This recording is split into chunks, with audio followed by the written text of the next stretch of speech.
नमस्कार, मैं कुमार मनोज। आज हम एक बार फिर से चंबल की उन तमाम पगडंडियों पर आए हैं। आप इतने सारे सवाल करते हैं कि हम बच ही नहीं पाते। हम सोचते भी हैं कि चंबल में ना आया जाए, लेकिन आपके सवाल, आपके कमेंट बॉक्स में ऐसे सवाल होते हैं कि उनके जवाब देने के लिए हमको आना ही पड़ता है। चंबल का इतिहास आप जानते ही हैं। राजा भोज के ज़माने से बागी हुए बहुत सारे लोग आज तक जब जब उनके साथ अत्याचार होता है तो वो उस बगावत का सुर बुलंद करने के लिए चंबल के बीहड़ में उतर जाते हैं। आपने हमसे कई सारे सवाल पूछे। उन सवालों में एक सवाल ये था कि चंबल के जो डकैत होते हैं उनमें और चंबल के बागियों में क्या अंतर होता है। तो इस सवाल का जवाब देने के लिए हमने चंबल में लंबे समय तक जिन्होंने गुजारा पूर्व दस्य सुंदरी रेणु यादव जी से मुलाकात की और आज उन्हें हमने चंबल की इस शूट में आमंत्रित किया। आइए आपके जवाब देने के लिए मैं ले चलता हूं आपको रेणु यादव जी के पास। नमस्कार रेणु जी। नमस्कार। एक बार फिर से आपका प्रशस्ति स्टूडियो के इस शूट में स्वागत है। और इस बीच आपकी तबीयत कुछ खराब हो गई थी जी, तो अब कैसा है? ठीक है फिलहाल। क्या दिक्कत हो गई थी आपको? चेस्ट में थोड़ी दिक्कत हो गई थी तो उसका ऑपरेशन वगैरह कराया। अच्छा। जी हमारे दर्शक, जिस हमने उनसे वादा किया था कि आप अपने कमेंट बॉक्स में जो भी सवाल करेंगे जी हम रेणु जी से उनको उत्तर दिलवाएंगे। तो उनका एक सवाल जो है बड़ा कॉमन सा सवाल है कि ये जो डकैत होते हैं जिनको चंबल का डाकू बोलते हैं, डकैत जो है वो खुद को बागी बोलते हैं। जी तो मैं ये जानना चाह रहा हूँ विस्तृत रूप से, एक विस्तार से सही मतलब तरीके से ये समझा दीजिए हमारे तमाम सारे दर्शकों को कि ये बागी और डाकू ये दो अलग अलग होते हैं क्या, और होते हैं तो क्यों अलग अलग होते हैं? डाकू लोग होते हैं वो डकैती डालना, किसी की मतलब कहीं दिन में देख आए तो रात में मतलब उस चीज को इस चीज को मतलब लूट लिया और मतलब पैसा वाला होने के लिए वो मतलब डाकू होते हैं। अमीर बनने के लिए? अमीर बनने के लिए। तो डाकू और क्या क्या काम करते हैं?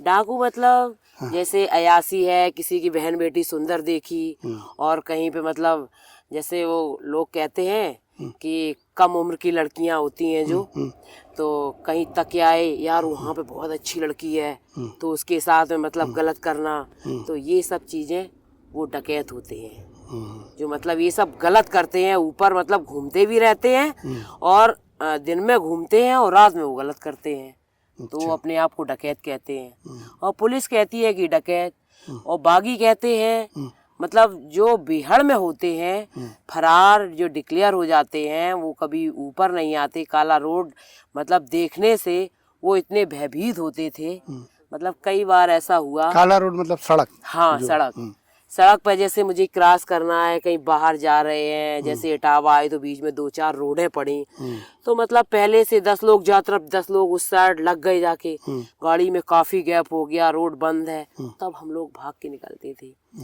तो बागी लोग मतलब ऐसा नहीं करते हैं कि किसी की बहन बेटी के साथ अन्याय करना या फिर कोई डाका डालना या कुछ करना।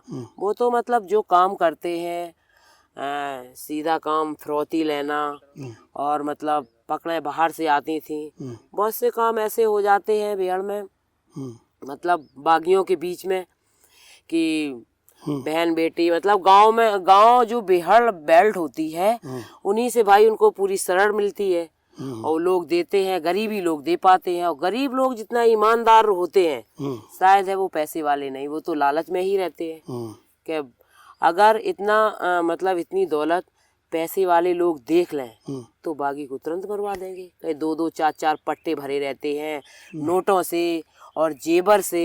अच्छा। तो हाँ, तो इस तरीके की मतलब तो डकैतों का आप ये कहना चाह रहे हैं जैसे डकैत होते हैं उनका कोई नियम नहीं होता, उनको फायदा होना चाहिए, उनको मजा आना चाहिए, बस वो करते हैं। और बागी जो होते हैं उनके कुछ नियम होते हैं। हाँ, बागियों के नियम ये होते हैं जैसे कि कहीं किसी बहन बेटी की शादी है लड़की की तो वहाँ पे कन्यादान लेना या उसका पूरा लड़की का विवाह करना। और डकैतों का ये काम नहीं होता है। डकैत मतलब वहाँ पे गए, किसी की अगर शादी है वहाँ तो पूरा सबका जेवर लूट लिया, गोली लगा के छाती पे, ए निकालो ए निकालो ए निकालो, नहीं तो गोली मार देंगे। तो डकैतों का ये काम होता है। बागी लोग ऐसा कभी नहीं करते थे। बागी लोगों ने बहुत अच्छे अच्छे काम किए और हम भी बागी जीवन में रहे हैं, मतलब बहुत अच्छा करके आए हैं। जो भी जैसा भी रहा बेहड़ क्षेत्र में, कभी हम लोगों ने इस तरीके की मतलब घटिया काम ही नहीं किए कि किसी बहन बिटिया जा रही है कहीं तो उसको पकड़ लिया रास्ते में। बहुत से लोग मिले। तो आपस में जब जिस समय एक तो बागियों और डकैतों के गुट होते होंगे बीहड़ में कि एक तरफ बागी रहते हैं और दूसरी जगह डकैत रहते हैं, नहीं, ऐसा नहीं, कुछ होता है? नहीं। हाँ। डकैत तो हम उसको समझते हैं जो मतलब ऊपर रहता है, ऊपर से मतलब जो क्रिमिनल टाइप के होते हैं वो उसके बागी के पास वो शायद जाने में बहुत डरते होंगे। और क्या क्या मतलब क्या क्या बेसिक अंतर होते हैं आपको जो लगा?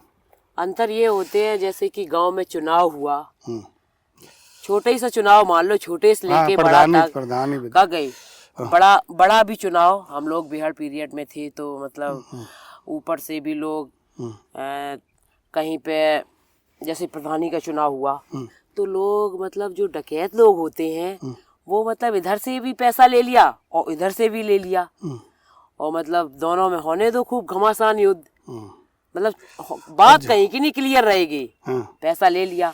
और बागी लोग जो होते हैं उन्हें रुपए पैसे से मतलब नहीं, उन्हें तो अगर आपकी मदद करनी है तो निस्वार्थ करनी है, पैसा ऐसा से कोई, क्योंकि खुद ही उनके पास इतना पैसा होता है। तो पैसा कहाँ से आता है? मतलब आप उतनी देर से ही बता रहे पैसा, बागियों के पास पैसा कहाँ से आता है? बागियों के पास जैसे मतलब जनता चंदा करके उनको पैसा नहीं, देती है। लूट खसोट तो वो भी करते ही होंगे।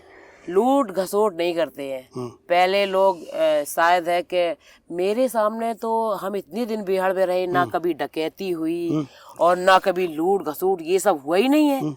मेरे सामने तो मतलब हम लोग वो कहावत कहेगी कि ठिया के ठाकुर है ना। तो बाहर से पार्टियां आ रही हैं, कहीं जैसे किसी ने मुखबरी दे दी तो हम लोग 2-4 बार मतलब चढ़ाई करके और पकड़ कर ले आए और पार्टियां मतलब बाहर से दे जाती थी आके, तो पैसा तो ऐसे आता था। तो पार्टियां ऐसे का गिफ्ट दे जाती थी, उन्हें भी तो कुछ आपसे लालच होता होगा? अरे वो तो आधे में भाई वो देते थे मुझे। अच्छा, पकड़? हाँ, और कहो वो झूठ बता दें आके। अब भाई कोई किसी को पकड़ के लाया तो हम तो ये जान नहीं रहे कि ये 100 लाख देगा कि 10 रुपए देगा, तो इतनी कह के दे गया, आधा पेमेंट वो तो करा ले गया। तो मेनली जो बागियों का जो काम होता था वो पकड़ फिरौती वगैरह पे चलता था और जो डकैत होते थे वो मतलब सोना चांदी जेवर शादी बस यही सब करते थे। अच्छा, तो जो मतलब डकैतों का कभी ऐसा होता था कि डकैतों के गिरोह में और बागियों के गिरोह में टक्कर हो जाए, एक दूसरे की मतलब आमना सामना हो जाए? मेरी समझ से तो शायद कभी डकैत मुझे मिले ही नहीं। सुनते तो ये थे कि मतलब फलानी जगह आज गोली चल गई रात में, फलाने गांव में फला आदमी को मार डाला, तो शायद वही लोग करते थे जिनका कोई अता पता नहीं, कोई ठिकाना नहीं। अब हम लोग तो बिहार छोड़ के जाएंगे कहाँ? रहना तो बिहार में, हम लोग बागी है, कभी सड़क पे जा नहीं सकते और डिक्लेयर है हम लोग, तो मतलब अब जाएं तो जाएं कहाँ? जनता के बीच में भी कहीं नहीं रह सकते हैं। गांव के लोग भी मतलब वो नहीं करेंगे कि आप लोग इस गांव में रह लो आके। रहना तो बिहार में ही है छुप करके, आज यहाँ तो कल राजस्थान तो परसों ग्वालियर, तो मतलब इस तरीके से जंगलों में ही समय काटना है। तो इस तरीके से ये सब चलता था। तो मुझे लगता है कि आपको जवाब मिल गया होगा जो आपने हमसे कमेंट बॉक्स में ये सवाल किया था कि एक डाकू में और एक बागी में क्या अंतर होता है। देखिए, बागी वो लोग भी होते थे जैसे अंग्रेज़ की हुकूमत है, हुकूमत के ख़िलाफ़ जो लोग बगावत करके बीहड़ में उतर जाते थे, चंबल में उतर जाते थे। चंबल का एक इतिहास ये भी है कि यहाँ पर विदेशी आक्रांता ने किसी ने भी कभी ज़्यादा लंबे समय तक शासन नहीं कर पाया। वो ये कहता था कि यहाँ की जो धरती है वो ऐसी है कि जो बहुत देर तक, बहुत लंबे समय तक इस पर शासन नहीं किया जा सकता है। तो यहाँ का पानी कुछ ऐसा है कि लोगों के खिलाफ जब कुछ गलत काम होता है, उनके खिलाफ लोग परेशान करते हैं, उनकी ज़मीनें हड़पते हैं, सामंतवाद जब आता है तो लोग हथियार उठाकर चंबल में उतर जाते हैं, तो उन लोगों को बागी बोलते हैं। और डकैत, जैसे रेणु जी ने समझ, डकैत वही होता है जिसको सिर्फ अपने फ़ायदे से मतलब है, किसी की बहन बेटी सोना चांदी कुछ भी पकड़ कर लिया, उससे अपना आर्थिक साम्राज्य और दबदबा, गुंडई और दहशत बढ़ाते हैं।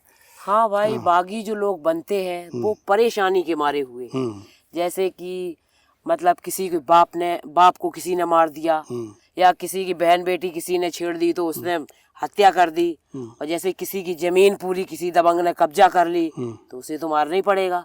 प्रतिष्ठा के पीछे तो मतलब आदमी जो स्थानवान वाला होगा वो कुछ भी कर सकता है। तो भैया कर दिया उसने, अब वो जाए तो जाए कहाँ। उसने सोचा कि सबसे सीधा रास्ता बिहाड़ है, अपने बिहाड़ में चले जाओ, जो भी होगा देखा जाएगा, राम भरोसे। अच्छा एक बात बताओ, बिहाड़ में जब आदमी जाता है तो वो ये सोच के जाता है कि अब हम फिर जिंदा लौटेंगे, मतलब नहीं, कभी नहीं सोचता है। अच्छा, वो तो हर वक्त मतलब हर पल वो यही सोचता है कि अभी खा लो, शाम का कोई भरोसा नहीं है। हाँ, मतलब बहुत सी चीजें ऐसी होती हैं, जैसे हम लोगों ने कोई कपड़े मंगाए या कोई मतलब जैसे सामान लोग वहाँ पे वो बर्तन या कुछ भी जो भी मंगाया तो वहाँ पे जैसे कि कर दिया, सब चूल्हा उला खोद दिया जमीन में, और तुरंत मुठभेड़ होने लगी तो सामान क्या, सामान थोड़ी हम लोग ले जाएंगे, या जूता चप्पल भी नहीं पहन पाते हैं। जब पुलिस आती थी तो हम लोग सब ऐसे ही छोड़ देते, भाई जान बचा के भाग पड़े। नाने में कहीं पुलिस घुस रही है, नहीं समझ पा रही कि गैंग लीडर कौन है, तो ऐसे सब निकल जाते थे। बहुत सी बार ऐसा हुआ कि मतलब खाना खा रहे हैं, खाना आना तो कोई पता नहीं, भाग पड़े, असले भी छूट गए, कैसे भी असला उठाया। पुलिस तो बहुत दूर रहती, सभी को अपनी जान प्यारी होती है। बदमाश इधर सोचता है कि यार कहीं हम तो मरेंगे ही मरेंगे, पुलिस तो भैया बाहर से आती है, बहुत होगी। और पुलिस सोचती है कि ये साला कहीं सीधा ही ना झोंक दे मुझे, हम भी ना मर जाएं। तो अपना अपना दोनों बचाव करते। लेकिन बागी की तो सबसे, वो तो हर वक्त मौत से ही जूझता है। वो सोचता है यार मरता तो क्या नहीं करता, तो वो सोचता है। जैसे मेरे गैंग में तो मतलब वो मैंने देखे थे आगे मतलब बांधने वाले, ब्लड प्रूफ जिसको बोलते थे। ब्लड प्रूफ, हाँ, तो वो थे। और एक, अच्छा, बुलेट प्रूफ जैकेट भी डाकू रखते हैं? हाँ अच्छा, हाँ, ऊपर वाला हेलमेट भी था और बड़ा भारी होता। एक बार मैंने पहना तो जितने वजन के हम नहीं, उतने वजन का तो वो था। अच्छा, हाँ, तो उस समय तो आपका वजन बहुत कम था ना? हाँ हाँ, हाँ। जी। तो ये रेणु यादव जी ने वो तमाम सारे किस्से, आपके सवाल के जवाब भी दिए और अपनी कुछ एक घटनाएं भी सुनाई। तो इस वीडियो में इतना ही। आगे कुछ और आपके सवाल होंगे, उन सवालों के जवाबों के लिए हम फिर से रेणु यादव जी को बुलाएंगे आपके सामने। तो इंतज़ार करिए अगले एपिसोड का। तब तक के लिए नमस्कार।